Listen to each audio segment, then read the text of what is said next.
Welcome to law initio. ये हमारा jurisprudence का सेकंड सेट है। यहाँ पे कुछ और क्वेश्चन है जो पहले एग्जाम में आए हुए हैं, तो इन्हें डिस्कस कर लेते हैं एक बार। कॉमन लॉ इज एसेंटली अ जज made law.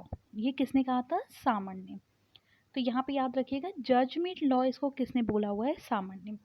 Law is the guarantee of the condition of life of society assured by state's power of constraint. मतलब कि लॉ जो है वो एक गारंटी है कि आपकी कंडीशन ऑफ लाइफ कैसी होगी। और ये जो लॉ है ये बेसिकली है क्या? ये स्टेट का पावर है कंस्ट्रेंट का।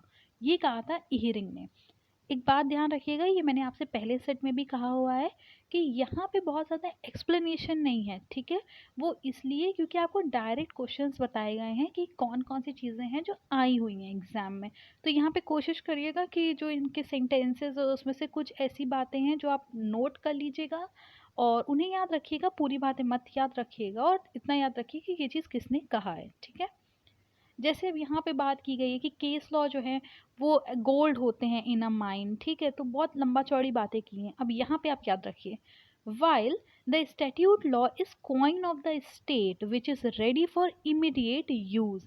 इन्होंने कहा केस लॉ जो है वो तो गोल्ड है इन अ माइन, ठीक। लेकिन जो स्टैट्यूट लॉ होता है वो एक कॉइन है जो कि स्टेट ने बनाया हुआ है और जो बहुत इमीडिएट यूज के लिए तुरंत, मतलब आप तुरंत उसे यूज कर सकते हैं। ये किसने कहा है? सामन ने। राइट इन री अलीना, ये किससे रिलेटेड है? ये है right over a property of someone else. किसी और की प्रॉपर्टी पे जो राइट होता है उसको हम कहते हैं राइट इन री अलीना, याद रखिएगा। एनालिटिकल जूरिस्प्रूडेंस स्कूल जो है वो क्या बोलता है? ये कहता है कि the purpose of jurisprudence is to analyse and dissect the law of land as it exist today.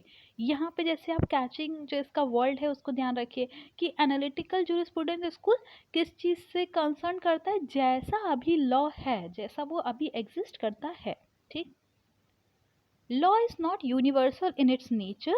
ये लैंग्वेज के साथ बदलता, जैसे लैंग्वेज है ना बदलती रहती है, हर पर्सन की अलग होती है हर थोड़ी दूर पे, या विद एज ये बदलता रहता है। तो इन्होंने ये बात किसने कही? सेविनी ने कही। क्या कहा? Like language it varies with people and age, ठीक है। अब यहाँ पे a legal person is any subject matter other than a human being to which law attributes personality. Legal person कौन होता है? इसमें कहा गया कि लीगल पर्सन वो इंसान है जो ह्यूमन बीइंग तो नहीं है, ऑब्वियस है उसमें, लेकिन जो लॉ है उसने उसको पर्सनैलिटी दे रखी हुई है। तो ये बात कही थी सामन ने। प्योर थ्योरी ऑफ लॉ की बात किसने? Pure theory of law is an exercise in logic and not life, ठीक है। आपको ये ध्यान रखना है कि ये एक तरह से क्रिटिक्स है प्योर थ्योरी ऑफ लॉ का। तो ये किसने दिया हुआ है? लास्की ने। प्योर थ्योरी किसने दी है? हमने आपको जो हमारा पहला सेट है उसमें बताया हुआ है। Law is derive from social facts and not dependent on state authority but on social compulsion.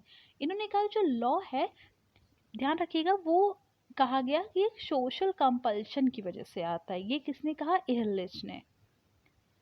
अब हम बात कर लेते हैं पर्पस थ्योरी की। पर्पस थ्योरी में कहा गया person is applicable only to human being, ठीक है। मतलब अगर आप किसी को पर्सन कह रहे हैं तो यहाँ पे लीगल पर्सन नहीं बोला गया, यहाँ बोला गया कि सिर्फ ह्यूमन बीइंग होता है और वही एक सब्जेक्ट हो सकता है। ये कहा किसने था? ब्रिंज ने कहा था। तो पहले तो ये एक डायरेक्ट क्वेश्चन याद रखिएगा कि पर्पस थ्योरी किसने दी? ब्रिंज ने दी। पर्पस थ्योरी के अंदर बात क्या कही गई है कि सिर्फ ह्यूमन बीइंग पे अप्लाई होगा। लेटर ऑन इसको थोड़ा और डेवलप किया किसने? बाकर ने। तो ये सारे ही क्वेश्चंस एग्जाम में आए हुए हैं। Ownership is relationship between a person and any right that is vested in him. Ownership क्या होता है? एक रिलेशन होता है किसी व्यक्ति का और कुछ राइट्स जो उसके अंदर वेस्टेड हैं। ये कहा सामन ने। सोशियोलॉजी जो वर्ल्ड है इसको पहली बार किसने दिया था? ऑगस्टे कॉम्ट ने। उसके बाद अगर हम बात करें, कॉर्पोरेट पर्सनालिटी जो है is a mere procedural form which is use to work out a convenient way for immediate purpose. यहाँ पे कहा गया है कि जो हम लोग कॉर्पोरेट पर्सनैलिटी बना देते हैं वो हमने इसलिए किया है ताकि हमारा जो वर्क है वो थोड़ा ईजी हो जाए और इमीडिएट आप जो उसका पर्पस है उसको फुलफिल कर सके। ये बोला हॉफील्ड ने। जूरिस्प्रूडेंस को रिलीजन से किसने अलग किया था? ह्यूगो ग्रोशियस ने। अब हम अगर बात करें तो जो लीगल थ्योरी है ना वो तीन चीज़ों पे बेस्ड है, इन तीनों को याद कर लीजिएगा। Legal theory is based on concepts like morality, justice and ethics. उसके बाद अगर हम बात करें जो 5 थ्योरीज हैं हमारे पनिशमेंट की, उनको हमने कैसे डिवाइड किया है? 3 कैटेगरीज में। तो इसमें देखिए 2 क्वेश्चंस हैं कि थ्योरी कितनी है पनिशमेंट की, वो है 5। उसको डिवाइड कितने में किया गया है? 3 कैटेगरी में। सोवरेन, जैसा कि ऑस्टिन ने कहा था कि सोवरेन कैसा होता है, तो उन्होंने कहा कि ये होता है, अगर हम देखें, इनडिविजिबल होता है, अनलिमिटेड होता है, इलिमिटेबल होता है। 3 चीज़ों को याद रखिए, एग्जाम में डायरेक्ट क्वेश्चन आएगा, आप उसमें टिक कर दीजिएगा Austin. Doctrine of moral reasoning ये किसने दिया? कोहलर ने। अब अगर हम बात करें जस्ट सिविले, जस्ट जेंटियम एंड जस्ट नेचुरले, ये किसने दिया हुआ है? तो ये रोमन लॉ में है। ठीक है, ये कहाँ मिलते हैं? ये रोमन लॉ के सब्जेक्ट मैटर है। पर्सनालिटी जो वर्ड है वो कहाँ से डिराइव्ड हुआ है? पर्सोना से। ठीक, और पर्सोना कहाँ से डिराइव हुआ है? ये ग्रीक वर्ड है। ऐसी चीज़ें याद रखिएगा, ये एग्जाम में आती हैं बार बार। अब अगर हम बात कर ले पजेशन की, तो पजेशन के बारे में कई अलग अलग लोगों ने कई सारी चीज़ें कही हैं। जैसे केंट कहते हैं, man by taking possession has brought the subject with in his sphere of will. मतलब केंट का कहने का ये मतलब है कि जब इंसान किसी चीज़ की पजेशन ले लेता है तो वो जो ऑब्जेक्ट है ना वो उसके विल के अकॉर्डिंग ये अब चलता है। कोई भी जो सामान है, मान लीजिए आपका कोई सामान है तो आपके विल के अकॉर्डिंग ही चलेगा ना। तो केंट का कहना है कि इसी को हम कहते हैं पजेशन। अगर हम बात करें हीगल की, तो हीगल ने कहा it is essential for preservation of peace. Simple सी बात है, पजेशन ज़रूरी है। क्यों ज़रूरी है? क्योंकि ये क्या करता है? प्रिजर्वेशन ऑफ पीस करता है। होलार्ड की अगर की बात करें तो इन्होंने कहा कि in possession there is manifestation of individual will. अब 2 चीज़ों को ध्यान रखिएगा, कैंट ने यहाँ पे इंडिविजुअल विल की बात नहीं की, बस सिंपली उन्होंने कहा कि ये object with in the sphere of will आता है, और यहाँ पे कहा गया है इंडिविजुअल विल। सेविनी की बात करें तो इन्होंने कहा है every act of violence is unlawful. अगर कोई भी चीज़ पोजेशन अगर आप किसी और का छीन रहे हैं वायलेंस के द्वारा तो वो अनलॉफुल है। अब एक किताब है जिसका नाम है ग्रोथ ऑफ लॉ, ये किसने दी? जस्टिस कार्डोजो ने। ठीक है, याद रखिएगा। उसके बाद है 3 lectures on Vedanta philosophy, Max Muller ने। Judiciary attacks and survivals, justice V D. Tuljapurkar. याद रखिएगा, ये सारे बुक्स आते हैं और रिपीटेडली आते हैं।